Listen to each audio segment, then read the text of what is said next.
Hello, everyone, and thank you so much for tuning in to this episode of Origin Story. We here at Origin Story want to thank you for listening to the podcast the right way. That's right, you listening right now. That's you. I'm talking to you. Thank you so much for tuning in and listening to the podcast the exact way the art form was meant to be listened to.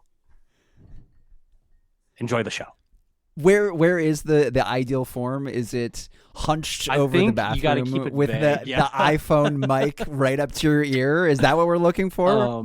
Yeah, I think it's actually you turn it up so you get like a sick subwoofer in your car, and you just crank that bad boy and you bump it. So like every time Phil talks, you just the cars next to you feel it shake. The most important Joe, you just did that because I feel like the most important, you've really got me pilled on this. The most important part of every movie now is in the beginning when the director and maybe an actor thanks me for coming to see the picture. It was the writer, producer, actor Seth Rogen for Teenage Mutant Ninja Turtles. It was unexpected. Yep, that was probably the most unexpected one. That was a pleasant surprise. It was the two leads of Scream 6 came out and thanked me for coming to see the movie the right way. Margot Robbie and Diego Calva for Babylon. Interesting. Obviously, the entire cast of Dungeons and Dragons. They got all those motherfuckers in there. It was great. It's beautiful. They called everybody, you're the real heroes. You're the real heroes. Oh God, I forgot. I completely blanked that out. Oh no, that's too much. Too much. Hugh Grant looks like he was in like they had to Photoshop the red dot off his head because he was sweating bullets, being under the gun. So what you're telling me is the thank you before the film is like, that is the prime stamp of approval that this is about to be a picture. It's going to be cinema. I mean, I'm not gonna lie to you and say every single one of those movies was a 5 out of 5 star Letterboxd review. But it's like a special treat for sure. Like a delightful little snack that I get. My favorite one is still George Miller for 3,000 Years of Longing, where I was like, oh God, hey bud, you're behind the camera guy. Here you are. Look at you go. You're welcome. He's like, please, thank you for being one of 3 people who saw this movie. That's what Margot Robbie and Diego Calva were like. Thank you for being like a full theater. Everybody's got their popcorn. It was like me and like 5 people. It's like, oh buddy. That was definitely my 3,000 Years of Longing experience, where I was like, I am the only person here. But okay.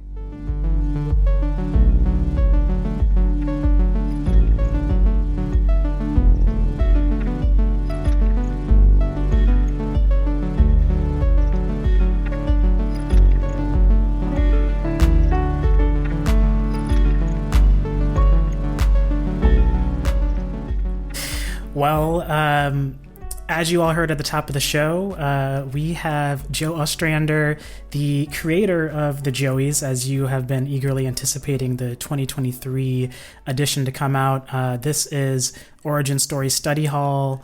I am Phillip Russell, and I'm with my co-host Ben Thorp. And Joe, how you doing?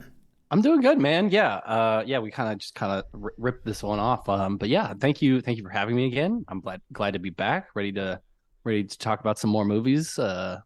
Specifically one we all saw, I think, like within 3 hours of each other. I think we all caught it on the Sunday after it came out. So I have to say, and not to be like too depression core about it, but it's like quickly becoming one of the great joys of my life is like when we all go see a movie within like the span of like a weekend. Yeah. And then discourse starts happening in the chat, and I'm like, oh, this feels good. The boys are talking. Yeah, I think especially this kind of movie, which we're talking about Martin Scorsese's Killers of the Flower Moon, which is is it 3.5 hours? 3 hours or so? Yeah. Technically, it's 1 hour and 146 minutes. So oh, okay. Excuse me. Just want to get that one on the record. This one, it's I don't know about y'all, but similar to Oppenheimer for me, it was a film that it took multiple days of planning to go see. Like, it wasn't like a film I could just be like, okay, I'm just gonna randomly leave the house and go see it. So it was funny that we all ended up seeing it on a Sunday, in our various time zones over the course of the day. I will say, I genuinely, like, the Saturday before, because I went on a Sunday, I had to prep. Like, a lot of times Sunday, I'll do my, I'm doing some meal prep, and I'm doing some laundry, and I'm cleaning the house. And I had to get a lot of that stuff done Saturday, because I was like, I'm not going to have time on Sunday. Like, I go to that movie, and that's my day. Yeah. We had my lovely wife, Jordan, we had done, like, a million projects that weekend just around the house, just kind of general upkeep, really getting into my handyman era, operating power drills and whatnot. But I had been a good boy, so she said that we could go see a long movie, and I was thrilled. I was delighted. It was great. I will soft pitch right here, right now, that we need to get Jordan on the pod at some point, because, again, one of the great joys of my life is when you two go see a movie and Joe is really hot on that movie and Jordan is like, it was fucking dog shit. And that happens so consistently. It's incredible. It's a good, it's a good 1-2 punch, It gives you, like, I feel like the real, like, let's see, like, what the people are saying. The spectrum, Yeah, Joe will be like, this is one of the greatest pieces of cinema I've ever witnessed. And Jordan will be like, it was fine. It was mid. Yeah. Yeah. That's usually where she lands. She's like, it was 3.5 hours long. Everybody calm down. Yeah. Joe, did you two see Avatar: The Way of Water together, or did you go solo for that? Yeah, no, we saw the first one. I saw it twice. So the first time I saw it, I got, like, a bunch of people together to go see it. I think on technically the Thursday before it came out. And then I saw it again, not that same weekend, probably a weekend later with my buddy Ryan, and we saw the 3D version, and she dipped out on that one. But yeah, we saw Avatar together. I always just think because you both have a Letterboxd, and that's kind of what Ben's referring to. It's like the couples review drops whenever you two see a film, and I always think about Avatar because I have a friend named Molly and her partner Eric, and they always have this story of Eric was like, hey, we should go to a movie with my friend who's in town, and Molly was like, yeah, sure, and they went to go see Avatar: Way of Water, and they sit down, and Eric's friend turns to him and he's like, bro, this movie's 3 hours and however many minutes. And then Eric told that to Molly, and she was like, I fucking hate you.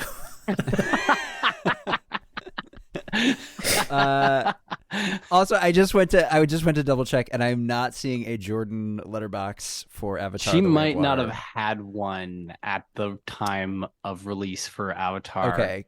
I wanted to cite it. I wanted to cite it right this very minute, but no dice. I think that I don't remember what movie she made that for, but yeah, I think it was. I believe it was in this calendar year. Well, I think this one, Killers of the Flower Moon, was a interesting one to see that I think we all have kind of differing opinions on, probably. I'm curious, and we didn't talk too much about it beforehand, so I'm kind of hoping to kind of have some good discourse, but maybe before we kind of hop in there, I'll just give a little synopsis of the film for people if they haven't seen it, but we will be touching upon spoilers in the review, so I would suggest checking it out if you haven't.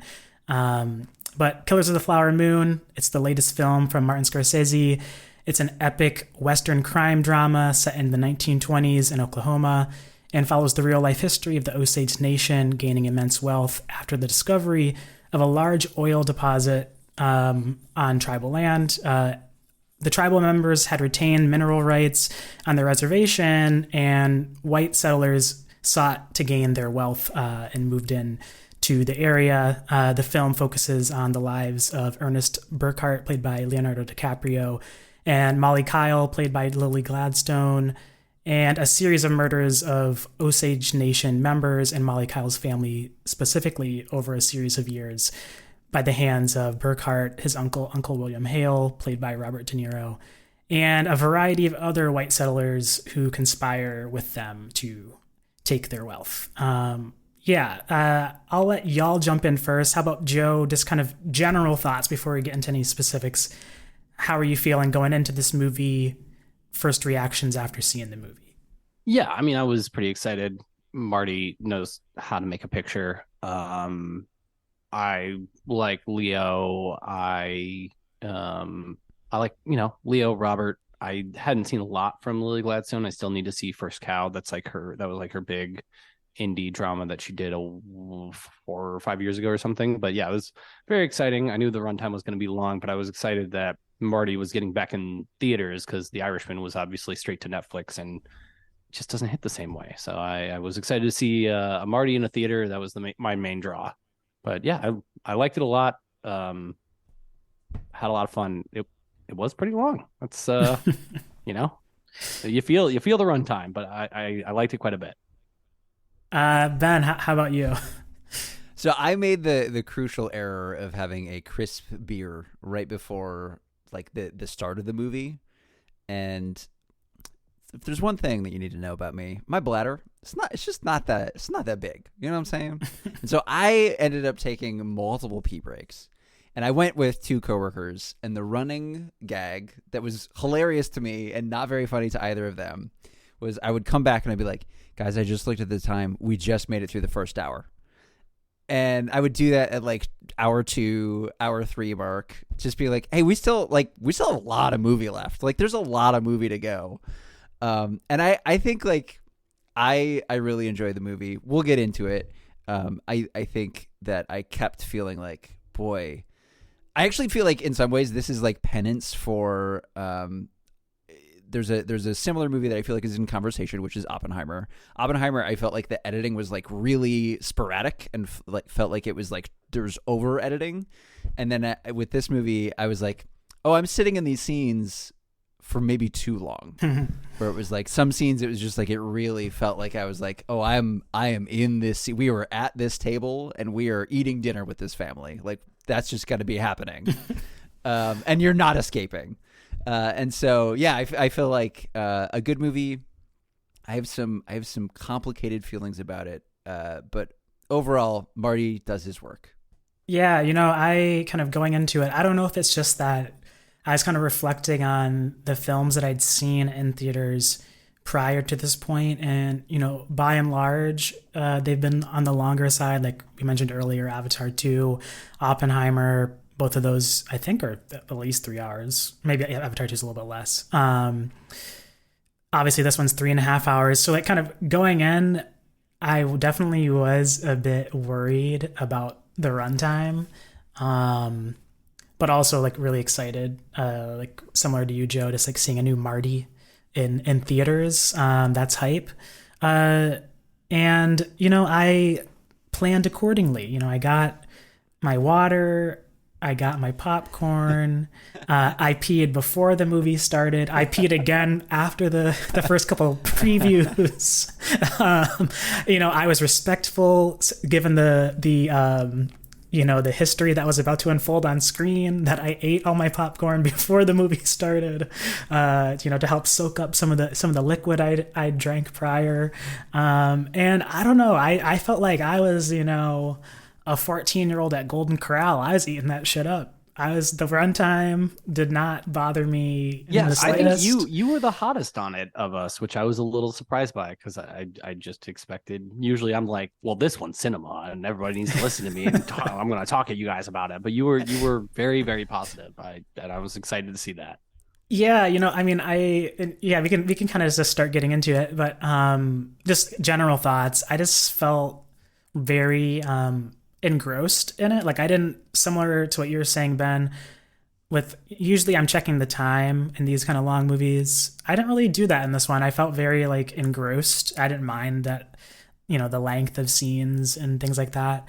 But I do think upon further reflection, maybe my biggest question, and maybe this is a good place for us to start, after a couple days out from seeing it, is like the choice to make Leonardo DiCaprio's character, Ernest Burkhart, the kind of main perspective, the main lens through which we're seeing the story unfold. Now that I'm a couple days out, I'm starting to feel a little, not that it maybe isn't the right decision, but maybe we needed more other perspectives kind of split up throughout. And I'm curious what y'all were thinking in regards to that. I think you want to go, Ben? Joe, go first. Okay. Joe, go first. I think that for Marty, I think that's an easy in for him. I don't think Martin Scorsese, God bless him, he's the most adorable little man, but I don't think he has a lot of insight into the lives and minds of Indigenous women, and Lily Gladstone is the other more obvious choice. And especially coming from him, who has made his career telling stories of crime in America, I think this was an easy door for him to open and be like, oh, I can tell the story from this perspective. This is kind of a layup. It's an interesting take. It's different from the book, because the book is, I would say, not told from the POV of Ernest Burkhart basically at all. I would say the book also kind of keeps Molly Burkhart, Lily Gladstone's character, in a very mysterious place, because she didn't write a lot about how she felt. She was a very private person. Mm-hmm. She didn't talk a lot about how she felt. She was, then the movie kind of comments on that. Like, she doesn't wear a lot of emotions on her sleeves. She keeps a lot of stuff close to the chest. So I understand people's confusion and maybe frustration with the way the story is told. I think there would be way more blowback if Martin Scorsese had been like, I know exactly what is in the mind of Molly Burkhart. I've never related to a character more. I think that would be very strange. Yeah, I think right before the movie kind of dropped, there's this video went viral of one of the Osage consultants, Christopher, I think Cote, kind of talking about it. He's like asked his take for the film, and he's basically like, I feel like this is the, probably the best movie that Martin Scorsese could have told. I think it's right to not, center an Osage character, because I don't think that he could tell that story. But maybe there's a better story to be told, basically from a, Molly's perspective. And I think when I was sitting there, I was like, I almost wish, it was like a really good video to watch like beforehand. I was like, actually, I'm getting hype. I feel like this is, having some nuanced conversation about what this movie is going to be is great. But as I was sitting there, I was like, I almost wish I hadn't seen that, because I couldn't stop thinking about like, oh, in some ways, I feel like this is more, this could be more interesting from Molly's perspective. And I think it's just worth talking about, like, Ernest Burkhart, I think, and I'm ready for you guys, like, what I'm hoping is going to happen, or what I was hoping was going to happen tonight, is you would just like beat the piss out of me. But I found him so unsympathetic from the drop. Like, we meet this guy, and like his bit is, he's just like, I am a taxi driver. I'm going to, take people around. There's a scene pretty early on where his uncle, who again is like basically the mastermind behind this plot, where he's like trying to set up people with Osage partners so that they can eventually murder them and then get some of the oil rights that are coming to them. And so he's basically like, hey, Ernest, like, read this book on the Osage. And it is more or less like a children's book. Mm-hmm. And I feel like the bit of that scene is that like Leonardo DiCaprio's character cannot read super well. And so it's like, in a lot of ways, he's like, he feels like he's meant to be like pretty unsympathetic. Like he's just like this bumbling guy who, his only redeeming quality throughout this entire movie is that actually, like, he really loves his wife, right? But even that, like, cannot save him from being the worst possible dude, basically. And so, like, from pretty early on, I was like, I don't like this guy. And making him the same, like, the main character that we're following made it really difficult for me at any point to be like, I give a shit about, like, the decisions this guy's about to make. Yeah, I mean, I kind of feel like some of the good qualities that I'd say about having Ernest Burkhart as the kind of main lens of the film was, I thought it had an interesting quality to it where as he's getting to know more about the Osage people and getting to know Molly and her family more, he's like trying to integrate himself into, speaking their language and trying to understand them a little bit more. But they always kind of feel a bit untenable and kind of, for lack of a better word, like alien from his perspective. Like I love how the play of language, how sometimes you understand what they're saying, sometimes you don't. I think all that stuff is really interesting. And then obviously the kind of reversal, which we can get more into later at the end of the film, where there's kind of like this reverse heroic moment that he has with this big choice he makes near the end of the film. I think all that is pretty interesting. But yeah, I guess I don't know. I didn't ever feel like the movie was trying to make me sympathize with him necessarily. I was never like, oh, well, especially like I did read the book. So I'm better than everybody else here. I just want to do it. Yeah, I was waiting for you to do this. So I'm the best, obviously. But the book is much more of a murder mystery. It's much more of a surprise that Ernest Burkhart is behind it. Ernest and William Hale are behind it.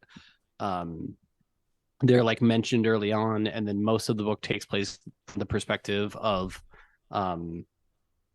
I can't remember the character right now. I think his last name's White, but Jesse Plemons' character, who is heading up the investigation for the FBI.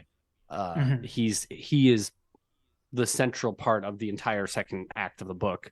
And then when it is discovered that Ernest Burkhart and William Hale are the bad guys, you're like, oh, well, that's a shock. But in this, they're like, oh, no, like pretty much from the beginning, the movie's like, these are the bad guys. Like they're very, very bad, and they belong in prison forever. So I don't think the movie, I never felt like I think there was trying to give you maybe something to latch onto with Ernest Burkhart, because it does seem like he loved his family to a certain extent and maybe felt a little bad, but not bad enough, right? Like not bad enough to not do the horrible things he did. Like and I think that's interesting. I understand being frustrated and like being like, I can't relate to this, this protagonist ostensibly, like he's the protagonist of the film. And at the same time, you're just like, well, you're so evil. Like you're either the dumbest person I've ever met and you don't understand what you're getting yourself into, or you're just the most vile human being in history. Like this is horrible things that you're doing to the woman you ostensibly love. And even that, I'm like, I don't know if I buy that. Yeah, I almost felt like there was like an uncut gems quality to it, where it's like you're watching this guy make the same decision over and over and over and over, and you're like, please do something different. Like, yeah. I'm begging you to do something different. But I think Uncut Gems makes you more invested in where you're like, I am begging you to make a different choice. And I felt often like I was like with Ernest, I was like, you're not going to make, like you keep watching things get worse. There's a moment towards probably like the 3/4 mark of the movie where basically Molly's sister's house is bombed, and he goes over and he sees the corpses, and you're like, is this going to be a moment where this guy like turns the corner? And it's not. Like you keep like waiting for, as the horrors keep mounting, for this person to like make a decision or decide like this is a bridge too far, and every single time he's not going to make that choice. And pretty early on, Joe, as you're kind of mentioning, I mean, there's that early scene where it's like we find out that he's basically robbing some of the wealthy Osage. He like goes on these runs and is like stealing jewelry. Then it's like later we discover that he's like orchestrating and attempting murders. And so it just like it keeps kind of showing you all of the things this guy is up to. And in some ways it makes it so that like I was like, well, there's no redemption arc for this character. So like why do I care, and why is this the POV that I'm like stuck in? Yeah. I mean, I kind of feel like what's coming to my head is like, ultimately throughout the story, Ernest Burkhart is kind of like he's like William Hale, Robert De Niro's pawn. Like he's kind of like this in that De Niro has in order to play the long game of getting this immense wealth from Molly's family.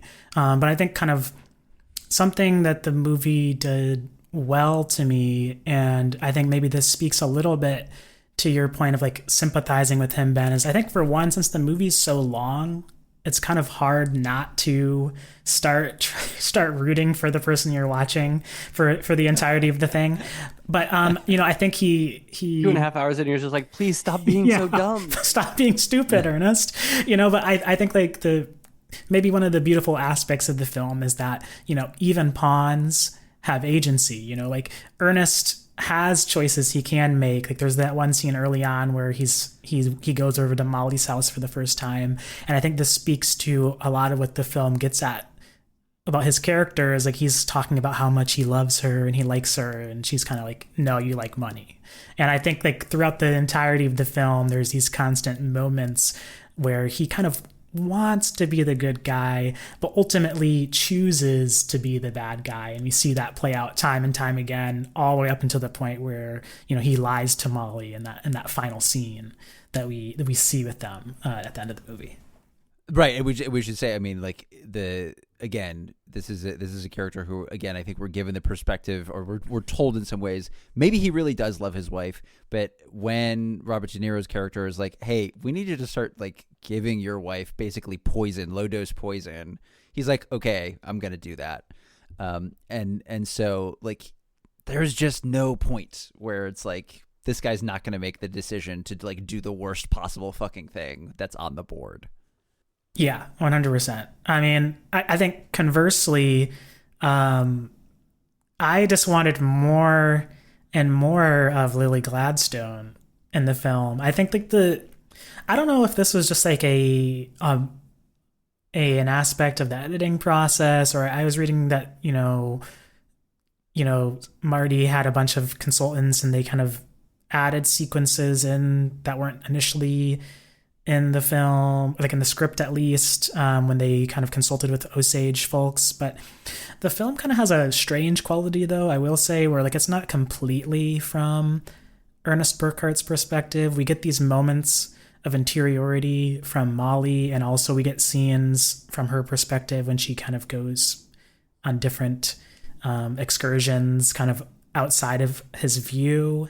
It kind of caused to me an interesting kind of frustrating tension where like I wanted more of that, but we weren't given it. It was very sparingly, injected throughout the movie. And but she's so gripping, and like all of those like little scenes, and like she certainly doesn't. I don't think she probably doesn't have as much screen time as Robert De Niro does, who's also giving a gangbusters performance, but kind of on a different end. But she is so quiet and calm and gripping, and you see her facial performance in this movie, like you see so much in the little details. It is so incredible.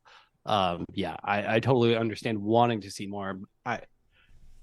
I was blown away by what I did see. I think she's incredible in this. Joey, I mean, like, look at me. Is she getting the best support? Is it a best supporting role? Oh, I think it's a lead. I think she's a lead. Is it a lead? I think okay, so is she getting it? Question mark. She's on the short list for the nominations. Okay.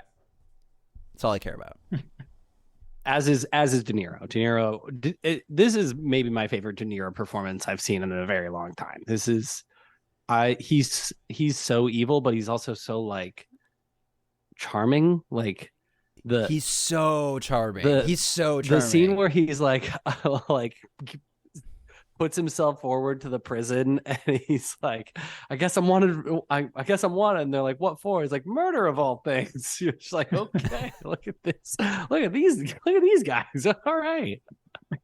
I like genuinely like found his character like really compelling, and I think that there's, you see in some ways like there's a great moment where the Osage are meeting, and it's like a lot of tribal elders. Everybody's sitting there. They're talking about like, what are we going to do about all these murders?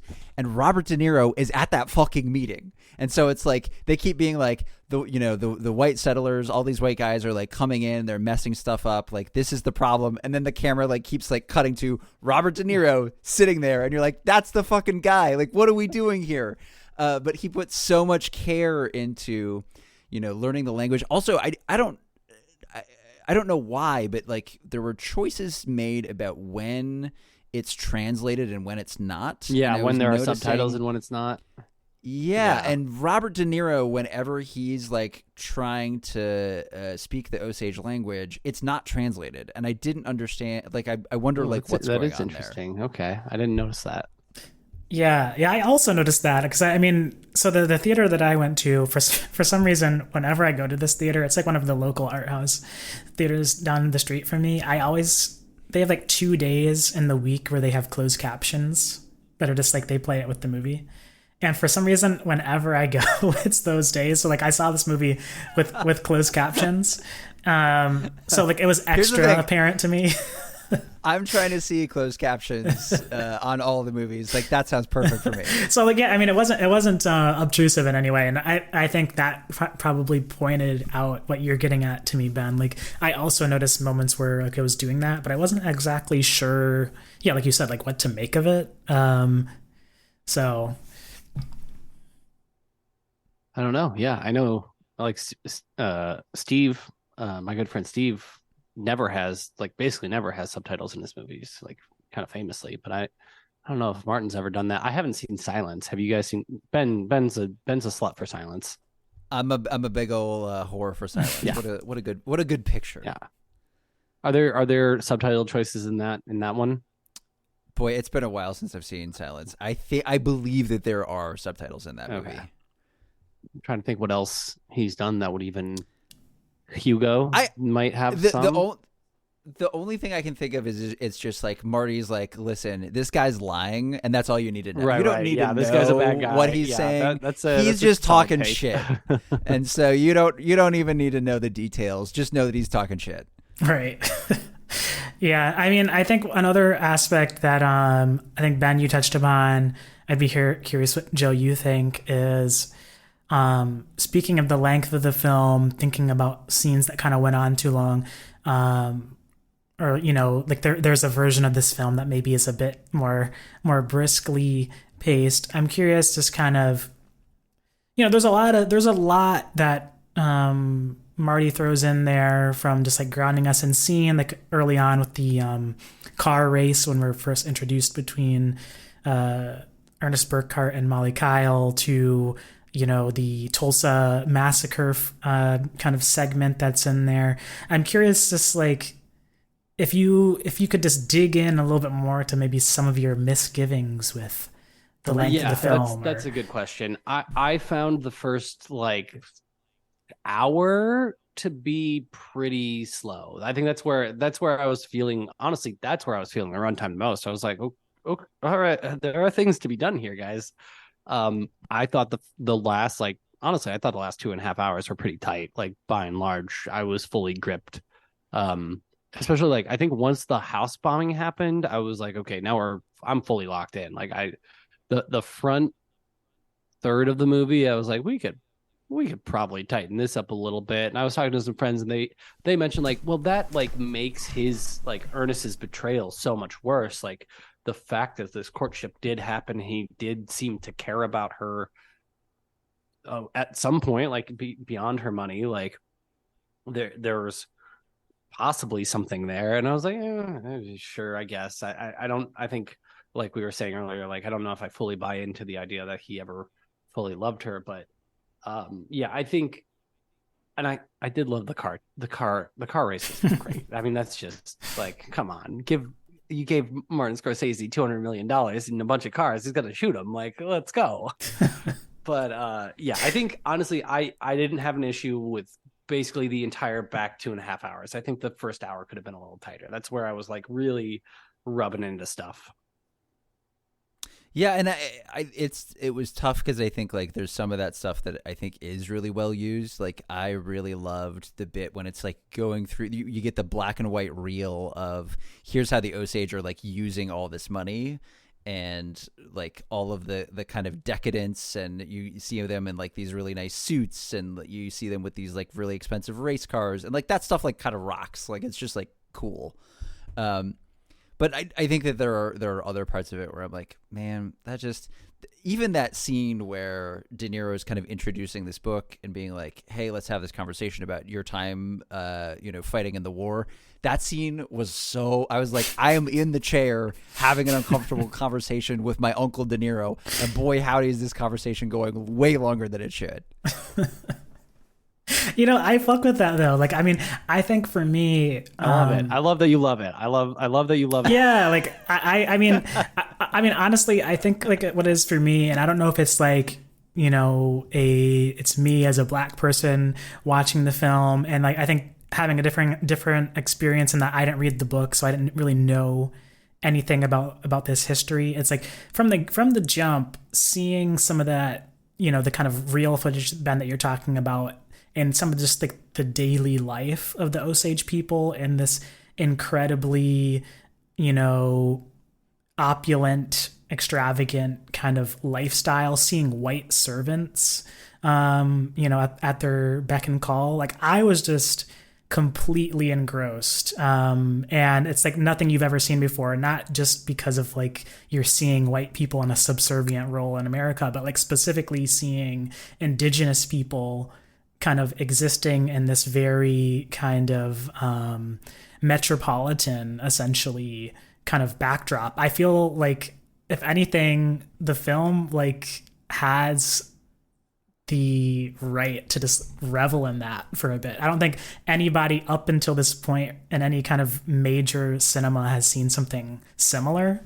So I think in that sense, I was just like, shit. I mean, and I think maybe partially that could be an argument for like, there is a version of this that could have been a mini series, if anything. Like, I loved it though.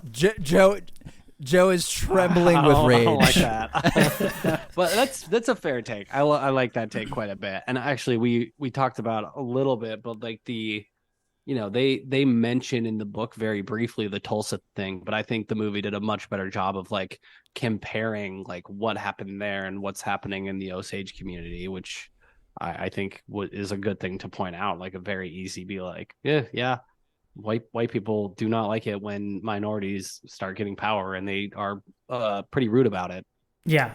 I mean, I also loved like the Tulsa aspect. One, because I mean, I think I'd read about it before, like that they were including it before seeing the movie, so it wasn't a surprise in that sense. But I loved how the film's kind of making these connections between, the insidious nature of, white supremacy in the country and how we're seeing it replicated in different ways in media in the time, and how that then also reverberates outwards into how it's replicated in different communities over and over again. Because, I think something that the film could have done a better job of, but it does suggest, is like, the stuff that's happening with the Osage Nation with these murders isn't like unique to this reservation. Like it's kind of something that's happening like a virus throughout the country. So like in some ways, I loved how Marty was kind of finding these ways to, inject those moments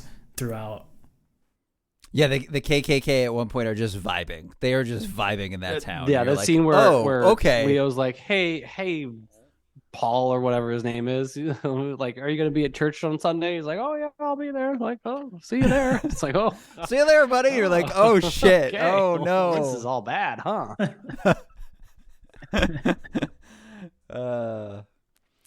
I think like the as we get into the kind of back 2 hours, the thing that was like really hitting me is I think there are just like a lot of really great moments, like individual moments where a scene plays out and we just get a couple of images that I think like are things that have really stuck with me.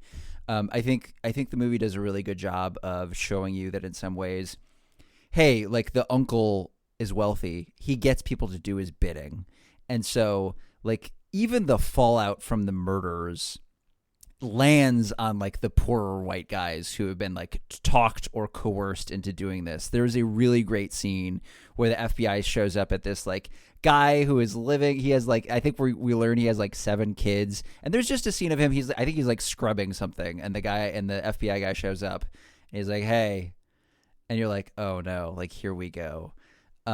And the other scene that I just have had stuck in my brain like ever since is that scene of, we get the long drawn out murder sequence where Ernest Burkhardt's brother murders Lily Gladstone's character, her sister, and then he comes back to her house and she like fluffs up a pillow for him and like puts his head to rest, and then goes up and like lays in bed with Leonardo DiCaprio.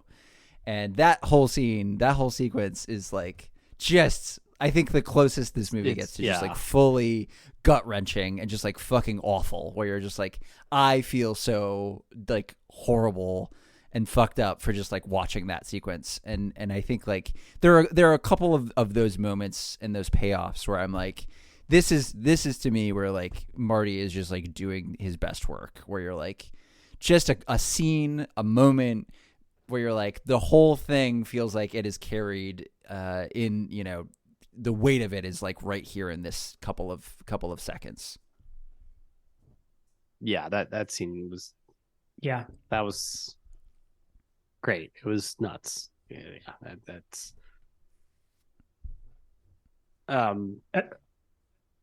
did the other scene that I've thought a lot about is well, and we talked about a little bit in chat about the decision to use randos for a lot of the sequences. Like, it's like randos with good ass faces. Randos with good faces. And you guys kind of brought it up in chat about how Oppenheimer had like very star-studded, like, guys you're not going to forget. Like, Josh Peck's going to show up, be cute. You're going to be like, that's Josh Peck. I remember that guy. Megan. But that is the hottest actor I've ever seen, and there is no way that schlubby ass professor looked like that. That is a movie goddamn star. But I don't know. Don't lie to me. You guys were. I mean, I'm definitely the most Oppenheimer defender in the group here. But I like that choice for that movie because a lot of those people pop back up, and you're like, oh, I remember him because he's Josh Peck. I remember Rami Malek, right? I think that's that's one of the more important ones because he shows back up in the trial, and you have to remember who that guy was. You're like, oh, that's Academy Award winner Rami Malek. He was there in Chicago. I saw him. He sang the Queen song. Wait, no, that's a different movie.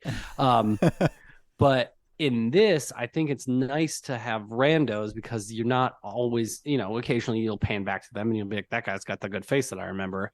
But it's definitely less. It just started raining very hard here, so sorry if you can hear that. I can't. You don't always need to call back. You just need to know, like, that man with the mustache did the murder, and they told him to get out of here. I love both choices for both movies for different reasons. Is basically what I'm saying. But then I want to segue into the one guy who got caught robbing the bank, and he killed his wife, and he had two children, she had two children that he had adopted, and he was talking to his lawyer, and he was like, if my kids die, will I get their oil rights? And his lawyer was like, I feel like I need to tell you that I think you're implying that you're going to kill your kids so you can get their oil rights. He's like, not if I can't get the oil rights. And he's like, I'm not going to murder them then, like, obviously. Both harrowing and also a weirdly light moment for the movie. I don't know how else to talk about it. Oh, I mean, I feel like that there were a lot of moments like that where it was funny. Like there's some good just like you're laughing in the face of like the worst shit you've ever seen in your life. I think there's a great moment where all the FBI guys are meeting at the oil field. And it's just like a couple of guys, everybody's rolling up and they're like exchanging information. And then we see a shot of like Ernest's farm, which is on fire. And one of the guys is like, man, I just gave him an insurance claim for like $25,000. And everybody's like, you're going to have a good day tomorrow, buddy. Yeah, Joe, I'm glad you brought that up because I remember, saying in chat, something that I appreciated with this movie is that, I don't know what it was, if it was just the length of it or whatever, but I just like remembered everybody in this movie. Like I remembered their names. I was like, oh, this is, so and so, and this is how he's connected to who.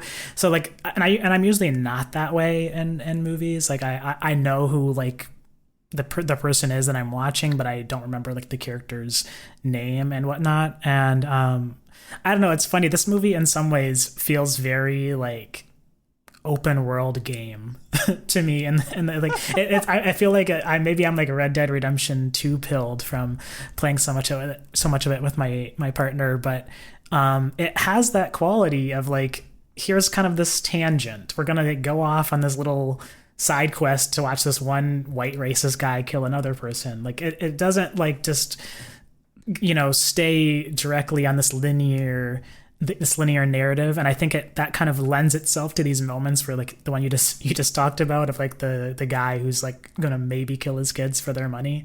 I think the length kind of allowed the film to do things like that maybe it couldn't have otherwise. But like another moment that I really loved that also kind of bleeds into this idea is, I don't know about you all, but I felt like one of the best scenes in the movie is so quick, but it's like right after the first court appearance, and Burkhart goes to like meet with the lawyer, like with William Hale's lawyer, and there's that scene where it's like first person point of view, essentially like looking into the room as he's walking up, and all the white supremacists of the town turn and look at who's entering into the room. And it's like this moment where you get to see the cabal that is kind of living in plain sight in town, and you get to see some of the characters who you've seen in other scenes who maybe don't have speaking roles. Like there's one who's like one of the maids in Molly's house or whatever. She doesn't even say anything in the movie, I don't think, or if she does, it's like a line, and she doesn't say anything in the scene. But it's like this moment where you get to see all these people who you've been watching kind of just as tertiary figures on the outskirts of the screen are kind of in on the reckoning that they're trying to bring to this reservation. And I felt like that was such a really cool moment, on top of just looking like amazing, that shot. So that shot is so good. I think that moment is really good. It was almost ruined for me because I think the trailer does this really good thing where it mashes together the moment where Leonardo DiCaprio was like reading about the Osage, and he has this line where it's like, and again in the actual movie it's like almost inconsequential, where he's like, can you find the wolves in this picture? And in the trailer, it runs that line over and over and over again over the trailer, and then it does that finally one more time. Can you find the wolves in this picture? And we see kind of that exact shot where it's like all the white people are like turning to face the camera. And I think in the trailer, it's really like this like very impactful moment. And I think that it's much more understated in the movie. Yeah. It doesn't feel like it has the same punch or the same kick. And unfortunately, I was like, that was the thing that I thought as they turn. I was like, did the trailer do this better? Maybe hit the nail a little harder on the head, which is fine. That's what a trailer's supposed to do. I'm a simple man. I need it spelled out for me. Audience, that's what you call the MCU-ification of the brain. I just think Avengers Endgame is a better movie. Am I wrong? Look, he's fully on Joe Russo's side in the... Joe Russo, his time will come. The movie was shot by Rodrigo Prieto. I do not know how to pronounce his last name. Prieto, I think. But he just shot Barbie as well, and he's been Marty's guy for most of, I don't know, the past like 10 years. I think Wolf of Wall Street and Irishman are both on there. But he also shot Brokeback Mountain, which is an absolutely stunning movie. That movie looks so damn good. I was actually just looking at his filmography this afternoon to prep for this conversation. So I'm glad we kind of talked about how this movie looked. Yeah, because a lot of the camera work is absolutely gangbusters. Yeah, and the final shot of the movie is gorgeous. Yeah. Oh, yeah. The slow pan up. Yeah. Yeah. It's really good. One quick thing. I'll see if there's a tangent here. Is there something to be made of? I feel like it's really interesting that Oppenheimer and Killers of the Flower Moon, I feel like are for sure going to be nominees. Absolutely. For without a doubt. Best Picture Oscar. There's a weird way in which they feel like they are in conversation, and it's it's interesting. I feel like it dovetails a little bit with the conversation around faces that I feel like Oppenheimer in some ways is about like hot, smart people making slowly, like they're just like really interested in cool ideas, and they accidentally usher in what may be the end of the world, right? They're like, we're at the top of our game and we're doing our best, and we, by just like doing the thing, are gonna like maybe annihilate everything. And I feel like in some ways, like Killers of the Flower Moon is like, here's your everyday kind of ugly pieces of shit who are going to ruin the world, but also by like just playing to their natures, by just like going through the world in the same way that like Oppenheimer is always going to do the thing where there's no moment where he's going to be like, I'm saying no and I'm walking away from this. He's too compelled by the science and he's too compelled by the ideas to ever stop. And I think in the same way, like Ernest is like, he's just going to do what everybody tells him to do. And there's never a moment where he's going to be like, no, this is too horrible. The consequences of this are too awful. I must stop myself. And so it's like interesting to me in some ways that I feel like these movies are in parallel. They're showing you on the one hand, like someone who, I think Oppenheimer is inherently more sympathetic. Ernest is not, but like, I think in some ways their trajectories are the same. That's an interesting take. I don't know if I fully buy into it. I think you're I think being like, well, one person poisoned his wife because his uncle told him to, and the other person was like, I would like to have a job in physics is No, hold up. Oppenheimer could have walked away from that project at any moment, and instead was like, I am so compelled. I am driven. I must get the answer. The solution is so important. Yeah, sure. I also think like the goal of being like, we're going to defeat Hitler is like a fairly solid motivator. But doesn't the motivator of even like, the movie... hey, you can get money because your racist uncle told you could. Like, I don't know, man. I think you're stretching a little. I feel like that is exactly like, again, these things are parallel. Like, write the essay, like... Ben. Write the essay. Have it all on right, my desk. All right. I'm gonna have the essay to your desk. I'm ready to go. I mean, I'll say this, Ben. Something that makes me think of, and this isn't. I wouldn't have thought of this if you didn't bring it up, but in Oppenheimer, something that's kind of interesting if I were to compare the two is like Oppenheimer and his cohort very much so operated in a more instinctual fashion. It's like, they are so obsessive. It's kind of like part of their very being to like chase after, all the stuff related to what they're building. Whereas, Ernest Burkhart especially, but, a lot of the white men who killed folks in the film, it's much more of a learned action, like we see that from the uncomfortable chair sequence in the beginning where we first meet Leo, where he's kind of learning a little bit about the insidious thing he's eventually going to have to do, and then kind of the running, it's almost a gag by the end of the movie, but like the running tension that we see time and time again as these murders are played out is like, whether it's Leonardo DiCaprio's character or Robert De Niro, it's like one person tells another person to do something and they fuck it up. Like there's the guy who doesn't shoot him the right way. I told him exactly how to do it and he still fucked it up, because it's not like an instinctual thing. It's like something you have to teach somebody how to do. And I think that's maybe where a sympathetic lens could be potentially placed on like the Burkhart character, because he's kind of like an unfortunate idiot. Like he's somebody who kind of gets used and becomes this piece in a bigger game. But wouldn't have thought of the comparison otherwise. So I mean, there's an essay there. You should write it.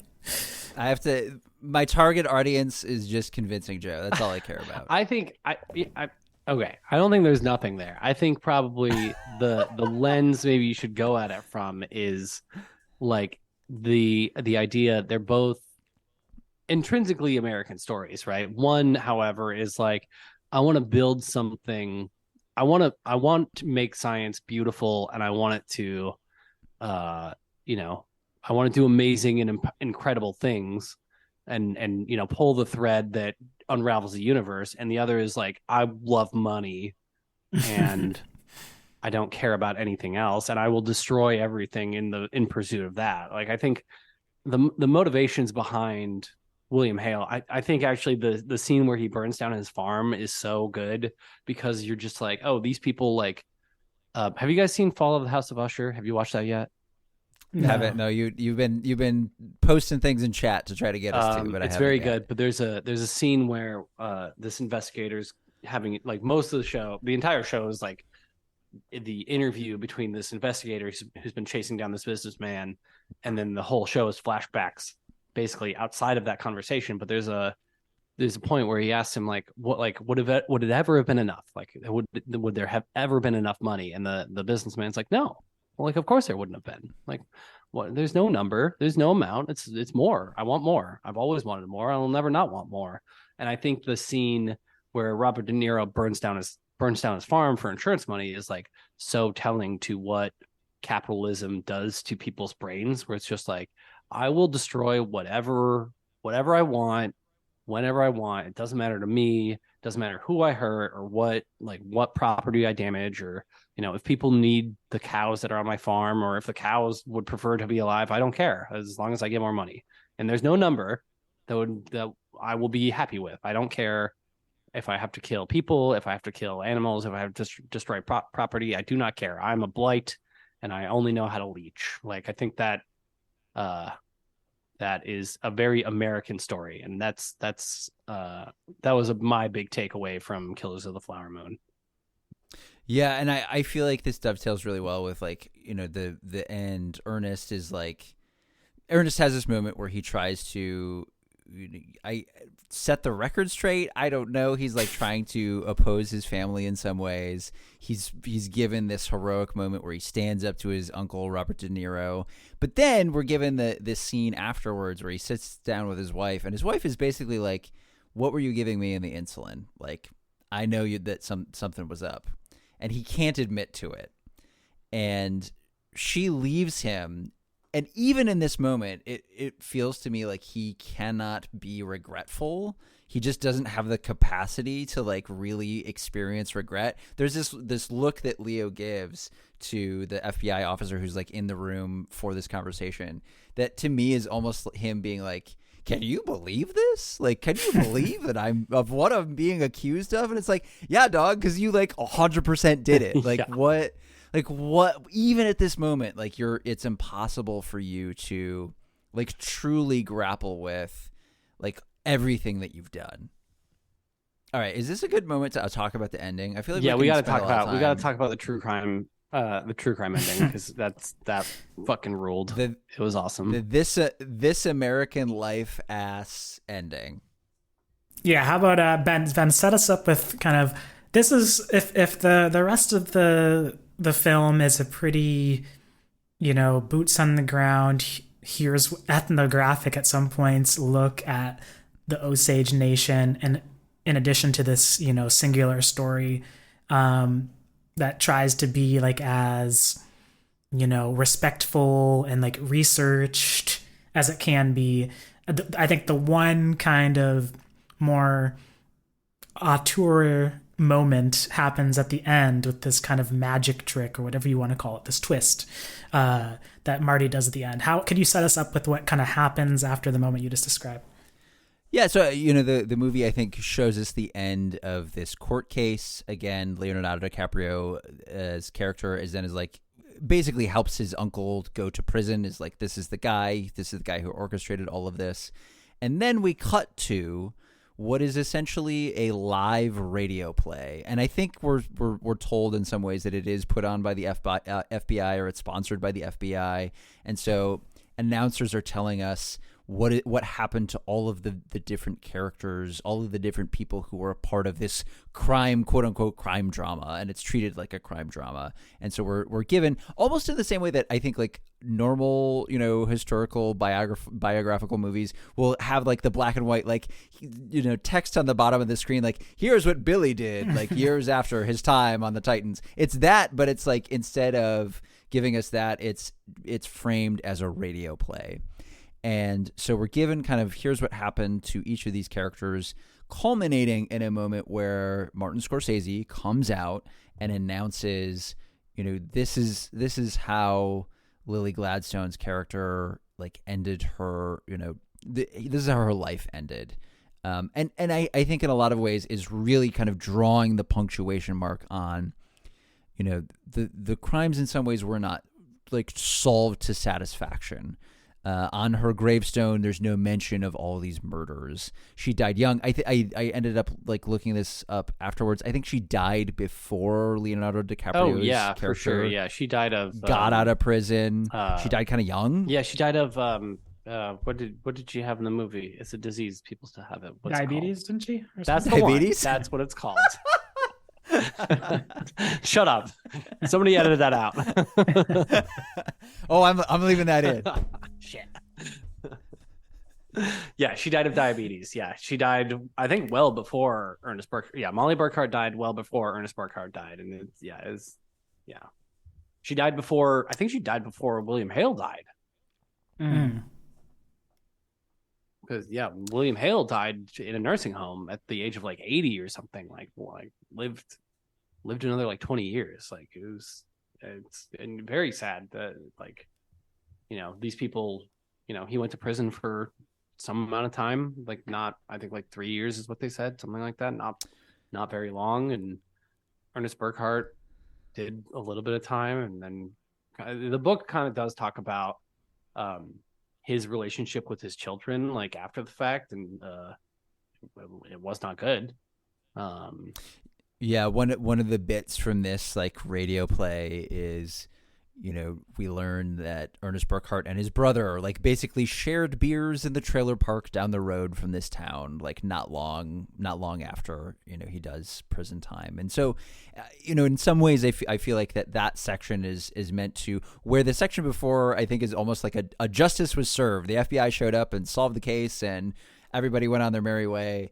This end section I think is in some ways meant to push some more ambiguity in there and be like, yeah, but like, was it to satisfaction? Was the weight and the breadth of these crimes like really resolved, and was justice really served? And I think like we're meant to take away like probably not. Martin Scorsese coming out and reading this basically obituary for Molly, it feels like it is in some ways him saying like justice was not done. Yeah, it does that. And it also, I feel like,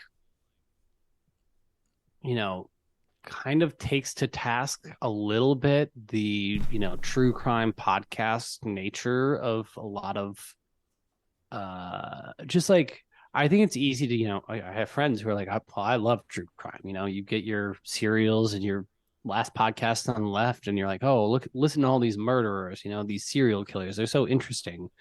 And I think especially in a lot of those shows, it's very easy to divorce yourself from like the lives and souls of the people that suffered at the hands of these people.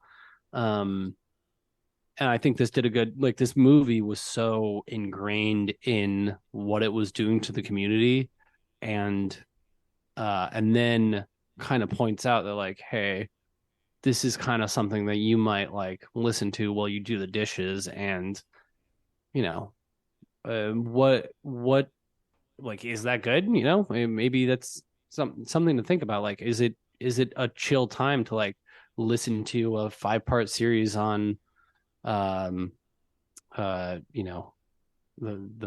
co-ed killer in California, or even, actually now that I'm talking about it, kind of does a lot of the same things that Zodiac did, where it was just like, this serial killer was a dork-ass loser, like who sucked and like wasn't cool. He wasn't clever. He was just weird and like did it for notoriety. And in this case, it's like these people sucked. but like they were just doing it for money. Like it's not like there's nothing to be honored here in this violence.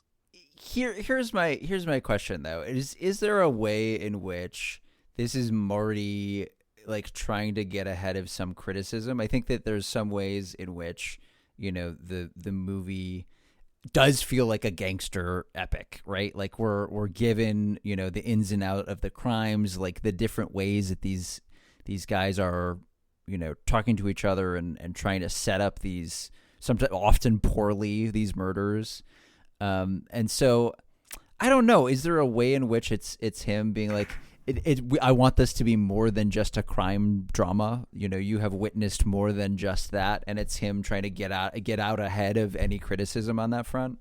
I mean, maybe, but also like I think to the you know, back to the point I was making, I was like, nobody's like hot and cool doing these crimes. Like nobody looks.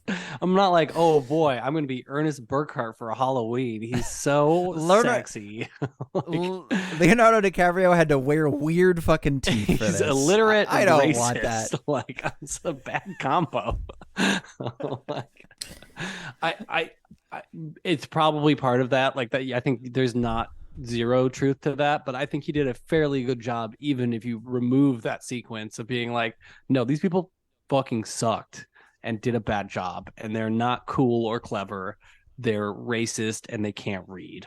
Yeah. I mean, I think, I have conflicted feelings about it. I think similar to what you're saying, Joe, about like the true crime kind of takedown in some ways. I thought that aspect was really interesting because ultimately you see like the audience, they're kind of like engrossed and laughing and having a good time hearing about this incredibly ghastly history that is being retold by a stage full of white people. And with the implication being that the transcripts they're reading are like written by and endorsed by the government in some ways that turned a blind eye to all the murders that were happening largely across the country.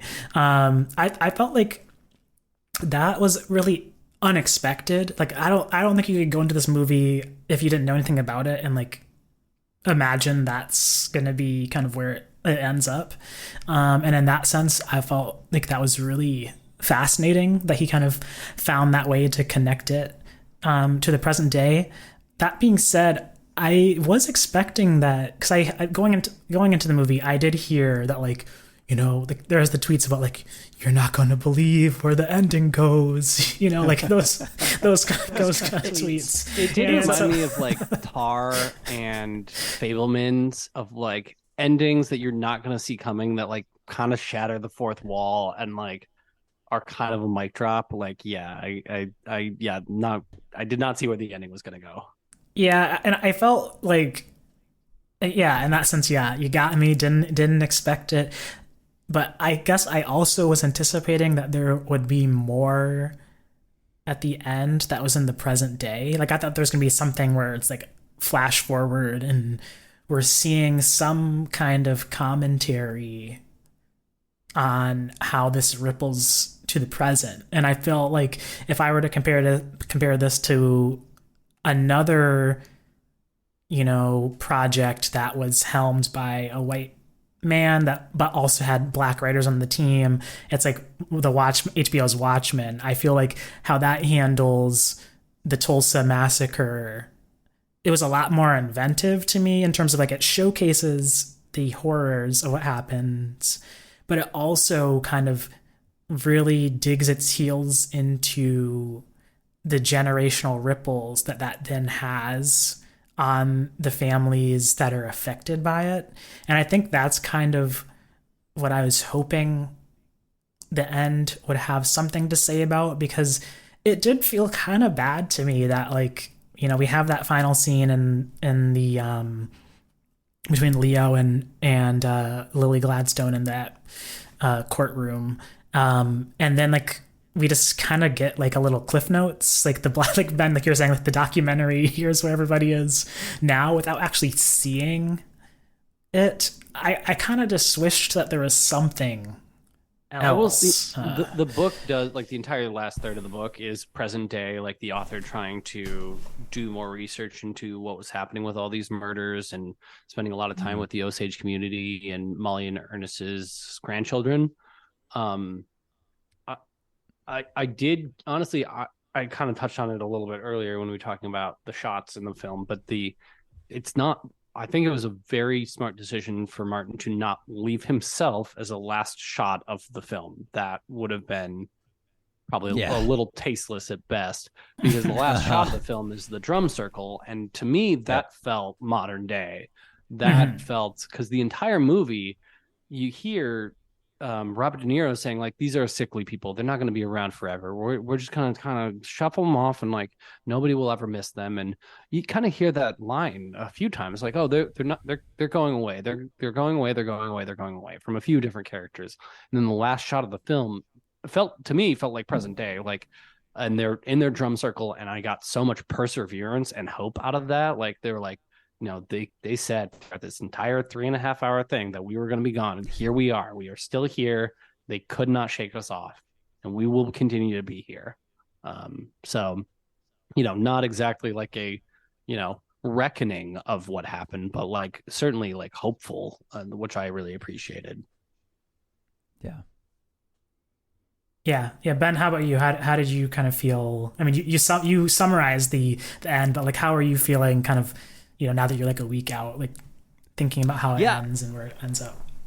I mean, I think I put some of this stuff in the chat, but I think like initially I came out and I was like, what a banger ending. What a wonderful way for Marty to put the punctuation mark on the end of this movie.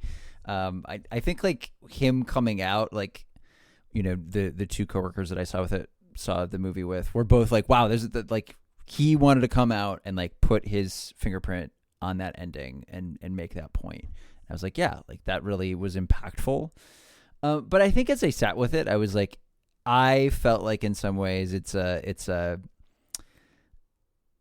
feels like the movie itself in some ways should have been able to get there on its own and say that without him having to literally come out and say some of that stuff. And I think as I reflected on it, I wish that there was a scene that could have held so much of that and said so much of, hey, this feels unresolved, or hey, it feels like justice was not done, or hey, it feels like this is still carrying forward. I think that there is absolutely a scene that could have helped get us there without, the director coming out and being like, this is what I'm hoping that you guys take away from my picture. I want to make sure that you're getting the point across. That to me in some ways is almost like a reflexive, like, I don't trust that the movie is like getting you there on its own. And that's also kind of like what I'm saying about the, like, it just feels like almost reflexive. It's like I'm trying to get out ahead of criticism. I'm trying to like make sure that the point is getting across. And maybe that's not what's happening there, but it feels like there's a little of that going on. And so I think I'm left feeling a little bit different about it now. Yeah. I mean, I feel that. I think maybe because ultimately I feel kind of two minds about the film. Like, I really enjoyed it. Like, I really loved like that the experience of sitting and watching it.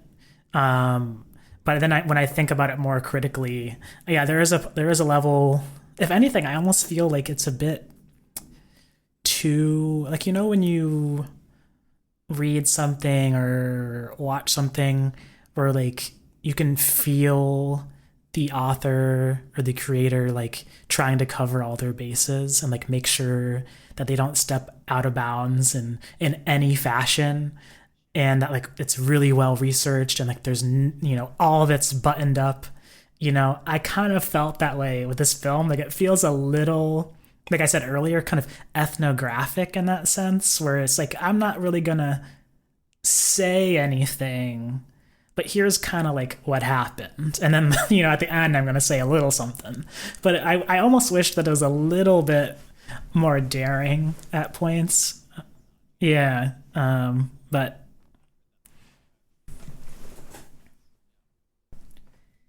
But no, I mean, I think if anything, really, just like a really fascinating movie to talk about. And I didn't know anything about the history. So in that sense, it's like it did its job in educating me a bit about like some more stuff I need to learn about. But I don't know if there's things that you two that we didn't touch on yet that that you two wanted to talk about. Joseph? No, I think I'm good. No. Joseph, I have a question for you. Oh yeah. Go ahead. Head to head, Oppie, Killers of the Flower Moon. Oh, it's Oppie. It's Oppie? Yeah, bad news, bud. So let me bring up the list. Do you want the current top 10 list for 2023? What is the Academy going to say? Do you want the current top 10 list for 2023 right now? Right. Give us the Joey's preview. A preview for the Joeys. Fuck, I shouldn't ask this question. Do you want me to start at 10 or do you want me to start at 1? What do you want? Start at 10. Yeah, 10, and I'm giving you 2 minutes. Okay. Number 10, Past Lives. Number 9, Dungeons. Yeah. I'll kill you. Can you fucking say is Doctor Strange this year? Because if so, I'll kill you, and I'll kill your whole family. Number 9, Dungeons and Dragons: Honor Among Thieves. No, 8, not Barbie. above Past Lives. Number 7, Mission Impossible: Rogue shit. Nation Part 1. I hope you die. John Wick 4 is number 6. Over Past Lives? Are you fucking kidding me? Past Lives is kind of mid. Killers of the Flower Moon is number 5. I will cut your throat and I will wear your skin as a Are You suit. There, God? It's Me, Margaret is number 4. That's baby mode. That's How to Blow Up a mode Pipeline opinion. is number 3. Okay, that I'll accept. Oppenheimer's number 2. Oh. Whoa, wait, what's 1? Asteroid City is number 1. My man. Interesting. My man. So we've got a lot of movies to come out yet. Obviously, Anatomy of a Fall, Poor Things, Boy and the Heron, Saltburn. There are others, but those are off the. Oh, what's the All of Us Strangers? Yeah. So, but that's the current standing. You know, we're just getting into award season, so I wouldn't expect that to stay static. But he's basically saying Past Lives ain't making the cut. Yeah. Oh yeah, Past Lives is out. Yeah. Past Lives below Dungeons and Dragons. You belong in prison. Yeah. I think you should be taken directly to prison abolition, except for you, my friend. I didn't know that you were a descendant of William Hale.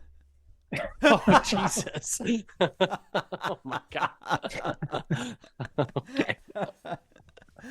Oh, fuck. I'm changing Past Lives to be below the Marvels now. I don't.